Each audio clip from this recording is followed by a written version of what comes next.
des choses qu'on avait racontées avec la permission d'Hachem. Donc, nous sommes à quelques jours de Kippour. Donc, vous savez très bien que on a passé Rosh Hashanah. Rosh Hashanah, c'est le jour où on ne mentionne pas les fautes qu'on a fait. Donc, à Kippour, oui. À Kippour, on mentionne toutes les fautes qu'on a fait. J'ai fait. Hachem pardon, Hachem timhol, tislah. Ça, c'est Kippour. Mais Rosh Hashanah, et pourtant Rosh Hashanah, c'est le jour du jugement. Alors, a priori, le jour du jugement, c'est là qu'on devait, lorsqu'on est jugé, on demande pardon. Ah, comment on va être jugé sans demander pardon? Mais on ne demande pas pardon. Tout est caché. Ah, maintenant, vous savez très bien que de Rosh Hashanah jusqu'à Kippour, on appelle ces jours-là les 10 jours de la Teshuvah. Donc, très bien. Pendant les 8 jours, on fait Teshuvah. Mais à Rosh Hashanah, on ne fait pas Teshuvah. On n'a pas vu qu'à Rosh Hashanah, on fait Al-Hayt pour la faute que j'ai fait. Non. On ne voit pas. Alors, on dit 10 jours de Teshuvah, mais en fait, il n'y a que 8 jours de Teshuvah. Parce que les 2 jours de Teshuvah de Rosh Hashanah, on mange, on est content, on ne demande pas pardon à Kadosh Baruch Hu, il n'y a rien. Alors la question se pose, ça c'est pas moi qui pose cette question, il y a beaucoup des rabbins qui posent cette question. Alors, où est la Teshuvah de Rosh Hashanah? Parce que, je répète, on dit Aseret Yimei B'Teshuvah, on dit il y a 10 jours de Teshuvah, de Rosh Hashanah jusqu'à Kippour. Alors maintenant, très bien. Alors, si on voit la prière qu'on prie à Rosh Hashanah, c'est pas mentionné qu'on fait Teshuvah.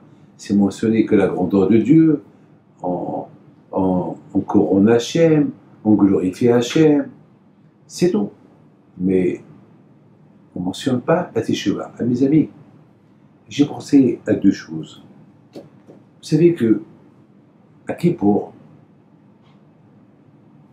c'est les conséquences de Rosh Hashanah. Parce que pour qu'il y ait Kippour, pour qu'il y ait un pardon, il faut qu'il y ait eu un jugement. Alors, il ne peut pas avoir un pardon sans qu'on a fait une teshuvah, sans qu'on a fait une pénitence. Ah, mais à Rosh Hashanah, on ne fait pas de pénitence. On montre qu'on est heureux, on est content. Et tout ça pourquoi? C'est pour montrer à Dieu, voilà, on a confiance en toi. Voilà, Hachem, on croit en toi. Tu es notre roi. Tu es notre tout.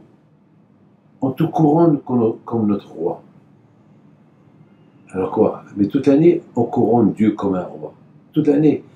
Tout le temps, on dit Baruch Ata Hashem, béni sois-tu Hashem, et le Melech Haolam, notre Dieu, le roi du monde. Donc, et chaque matin, on dit à Hashem, Hashem Elech, Hashem Elech. Chaque matin, on couronne Dieu comme roi. Alors, qu'est-ce qu'il y a de spécial à Rosh Hashanah? Eh bien, mes amis, le couronnement de Rosh Hashanah, il est très important. Si toute l'année on a fauté, c'est parce qu'on a mal couronné Hachem pendant toute l'année. Parce qu'on ne peut pas couronner, on ne peut pas dire Hachem, tu es mon roi et je vais contre lui. C'est pas, je ne peux pas dire à quelqu'un, à mon père, s'il n'est pas mon père. Et nous, toute l'année, on couronne le bon Dieu comme roi, mais après on fait n'importe quoi. Mais quelque part, à Rosh Hashanah, le couronnement qu'on couronne Hachem à Rosh Hashanah, il est un peu différent. Pourquoi? Parce qu'on sait que c'est le jour du jugement. Alors, le fait qu'on couronne Hachem, c'est ça la Teshuvah. Parce que si je couronne Hachem comme roi, ça veut dire que je vais l'écouter. Ça veut dire, on va expliquer entre les lignes, c'est-à-dire Hachem, si je t'ai mal couronné, alors Hachem pardonne-moi. Donc quelque part, les 2 jours de Rosh Hashanah, c'est aussi les 2 jours de Teshuvah, mais c'est ce qu'on appelle une Teshuvah cachée, une Teshuvah masquée, on ne la montre pas. Vous avez remarqué que même le bon Dieu, lorsqu'il nous juge à Rosh Hashanah, il ne juge pas en public. À Rosh Hashanah, c'est le jour du jugement, mais c'est la fête. Comment on peut fêter une fête si on est jugé dans la fête? Et si on a peur, surtout si on sait que avec toutes les fautes qu'on a fait toute l'année, vis-à-vis du bon Dieu, vis-à-vis du prochain. Et bien sûr, Hachem, il va être dur. Mais on voit que Hachem, il nous dit, hé, mes enfants, mangez, buvez, et soyez contents. N'ayez pas peur. Comment je ne vais pas avoir peur? D'un côté, je suis jugé. De l'autre côté, je n'ai pas peur. Parce que je ne veux pas nous juger en public. C'est extraordinaire. Hachem, il nous juge en cachet. Écoutez bien. Pourquoi? J'ai donné un raisonnement extraordinaire. Vous savez qu'il y a une femme, la pauvre, elle avait la grave maladie. Elle va chez le médecin, et le médecin lui dit, il y a longtemps que je n'ai pas pris des vacances.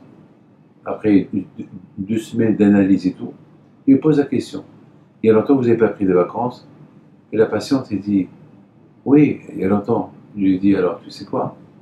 Tu vas mourir. Va, repose-toi, prends des vacances avant que tu meurs. Elle a presque, la pauvre cette femme, elle m'a appelé. Elle m'a dit, Rabbi David, le médecin m'a tué avant de mourir. Comment j'étais en confiance, j'attendais qu'il allait me donner une bonne nouvelle. Il me dit, est-ce que tu as pris des vacances? Ben, si tu n'as pas pris de vacances, tu vas te reposer, tu vas mourir. Les amis, c'est grave, c'est choquant. Malheureusement, c'est pas bien.